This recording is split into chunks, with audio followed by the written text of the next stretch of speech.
என்னால யூகிக்க முடியல. இன்னும் நான் 400 மெசேஜ்க்கு நான் ரிப்ளை கொடுக்கணும். அத்தனை மெசேஜ் குவிச்சுது. அஃப்கோர்ஸ் வேற மாதிரி ஒரு விஷயம் மீடியால வரும்போது எல்லாரும் பயந்துட்டு ஃபோன் பண்ணி, எல்லாம் ஹைதராபாடு எல்லா ஸ்டேட்ல இருந்து ஃபோன் பண்ணி கேட்டாங்க உடல்நிலை பத்தி. That love, get well soon, come back அப்படின்னு சொல்லும் போது எனக்கு I am on my feet right now. Social media ஆகட்டும், டெலிவிஷன் ஆகட்டும், சேட்டலைட், எல்லா பிரிண்ட் மீடியா ஆகட்டும், எந்த மீடியா இருந்தாலும் எனக்கு எத்தனை பேர்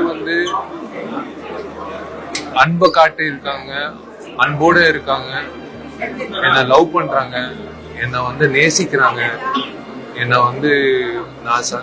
நான் நல்லா இருக்கணும் அப்படின்னு ஒரு உணர்வோடு இருக்காங்கன்றது நான் இந்த தருணத்துல நான் உணர்ந்தேன்.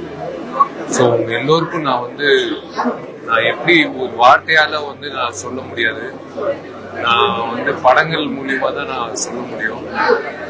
ரொம்ப ரொம்ப நன்றி உங்களோட அன்புக்கு. எல்லாரும் ஒரு தப்பான ஒரு கருத்தை பரப்புனாங்க. நான் அப்போலோ ஹாஸ்பிட்டல் அட்மிட் ஆனேன், அந்த மாதிரி விஷயம்லாம். அப்படியெல்லாம் ஒன்றும் இல்லை. It was severe bout of fever. அன்னைக்கு என்னால முடியல. பட் இருந்தாலும் இத்தனை வருஷம் கழிச்சு படம் வருது, சுந்தர் சாரோட முகம் பார்க்கும்போது அந்த ஃபங்க்ஷனை மிஸ் பண்ணக்கூடாதுன்றதுக்காக நான் போய் எப்படியாவது உட்காந்து முடிஞ்ச அளவுக்கு என்னால உட்காந்து நான் அந்த ஃபங்க்ஷன் அட்டென்ட் பண்ணேன். So there is no problem regarding my health. And என்னோட ஃபேன்ஸ், அதாவது என்னோட நண்பர்கள், நீங்க எல்லோரும் ஒவ்வொரு கோவில்ல பிரார்த்தனை பண்ணீங்க. உங்க எல்லோருக்கும் நான் கடமைப்பட்டுட்டேன். நான் உங்களுக்கு எல்லோருக்கும் நான்